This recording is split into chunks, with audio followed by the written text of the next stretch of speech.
Perfect. Well, good afternoon, everyone, and welcome to our Café Politique on Understanding Election Campaigns, presented by the Manitoba Institute for Policy Research at the University of Manitoba, the City of Winnipeg's Millennium Library, and the Winnipeg Free Press. I'm Andrea Rounce. I'm a political scientist in the University of Manitoba's Department of Political Studies, and I'll be introducing this series of talks and this session and our panelists today. But before we get started with the panel, I want to introduce to you a special guest that we have with us today. As part of our Understanding the Manitoba election events that have been going on for the last few months, we have a wonderful team of volunteers who are working on a public service announcement campaign. And you may have heard some references to or some videos of famous Manitobans talking about why they vote and why they think you should vote too. So I'm going to pass the mic over to Susie DeLuca, who is one of our fantastic volunteers on this project, who's been interviewing people all over Manitoba to talk about why they vote and why other people should vote too. And as part of this, there's a public service announcement campaign that Susie's going to talk about. Susie. Thank you, Dr. Rounce. So part of the U2011 Cafe series has been an initiative that I've been working on called Vote Anyway. And part of the initiative is a PSA contest open to all Manitoba residents aged 14 to 25 to submit their thoughts in 29 seconds or less on why they feel that we should vote anyway in the upcoming provincial election. The contest closes on September 17th, and for more details and for a submission form, please visit our website at umanitoba.ca/U2011. The second part of the Vote Anyway initiative has been a series of videos that myself, as well as my classmate Malai Marcelino and student activist Diwa Marcelino have been working on. So what we did was over the summer we asked prominent Manitobans if they would like to submit their thoughts on why they feel that we should vote anyway. And the goal of the videos was to create a discussion so that viewers could look at the different issues on voting to prepare for the upcoming provincial election. So we hope that you enjoy watching the footage and today's Cafe series. Thank you.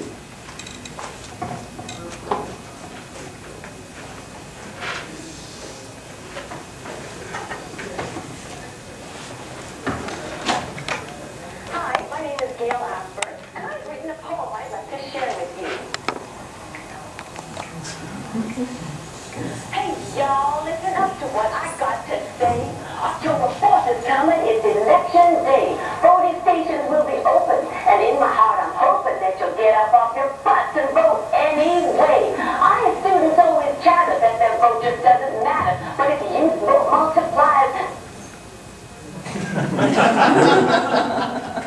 Well, you got part of it there, but if you go to our YouTube channel, you'll see all of the videos that Susie and Malaya put together, and it's an amazing compilation. So I encourage you to have a look at that website and encourage people that you know who are aged 18 to 25 to enter the public service announcement contest as well.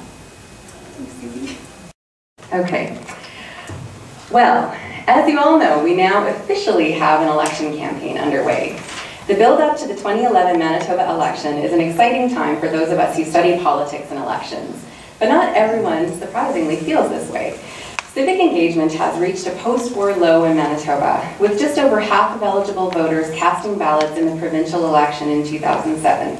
Surveys indicate that many people who don't vote feel like the political system doesn't involve them, or they might have other priorities on voting day.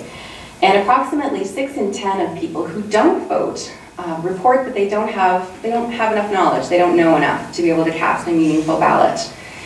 Now, this series of nonpartisan community discussions is designed to help address this reality. We've spent the last 8 months busting some myths about political participation and elections. We've asked questions like, are women as involved in politics as men? Do young people not vote because they're lazy? Have changes in the electoral boundaries need a change for this upcoming election? And over the next few weeks, we'll be asking how politics in the north of the province and in the north of the city might be different from those in the south, and whether public opinion polls and the media can influence the outcome of an election. Today we're going to start by talking about election campaigns. We have 3 distinguished panelists with us today, all of whom have written extensively about the campaigns waged during elections. Now, just a few ground rules for the session today. Each of our speakers will talk for about 10 minutes about the myths that they'd like to bust and their observations on the election process. After the speakers have finished their remarks, there will be time for questions and comments from the audience members.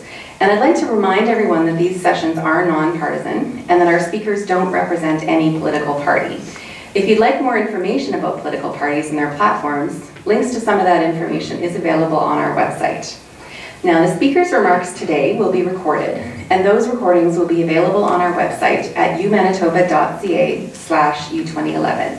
This way you can revisit what the panelists have to say, and you can also recommend it to your family, friends, and others who might be interested in learning more about Manitoba politics. So I'd like to take just a few minutes to introduce our three speakers today. And I'm going to introduce them in the order that they'll be speaking. He is Assistant Professor in the School of Policy Studies at Simon Fraser University in Vancouver. Prior to going to SFU, he was the Skelton Clark Postdoctoral Fellow at Queen's University and the University Postdoctoral Fellow at Memorial University. He received a PhD in political science from the University of British Columbia in 2009. He's the author of Grassroots Liberals, Organizing for Local and National Politics, which came out this year. His primary research interests are public policy, representation, political parties, and federalism. And his current research focuses on policy responsiveness and the quality of democracy in Canada's cities. Robert Ermel is the Director of Operations for the Manitoba Institute of Policy Research at the University of Manitoba. Robert is a graduate of the University of Regina with a Bachelor of Arts in Political Science and a Master of Public Administration degree. Robert has 15 years of experience as a manager in the parliamentary, extra-parliamentary, and NGO sectors. Over the past 20 years, he has developed and managed numerous campaigns, both political and otherwise. And our final speaker today will be known to many of you. Mr. Dan Lett came to Winnipeg in 1986, less than a year out of journalism school. And he says, despite the fact that he's originally from Toronto and has a fatal attraction to the Maple Leafs, Winnipeggers have let him stay. In the following years, he has worked at bureaus covering every level of government, from City Hall to the National Bureau in Ottawa. He's had bricks thrown at him in riots following the 1995 Quebec referendum. He's written stories that helped in part to free wrongly convicted men, met Fidel Castro, interviewed Philippine presidents, crossed several borders in Africa illegally, chased Somali pirates in a Canadian warship, and had several guns pointed at him. In other words, he's had every experience a journalist could ever hope for. He's also been fortunate enough to be a two-time nominee for a National Newspaper Award, winning in 2003 for investigations. Now firmly rooted in Winnipeg, Dan visits Toronto often, but no longer pines to live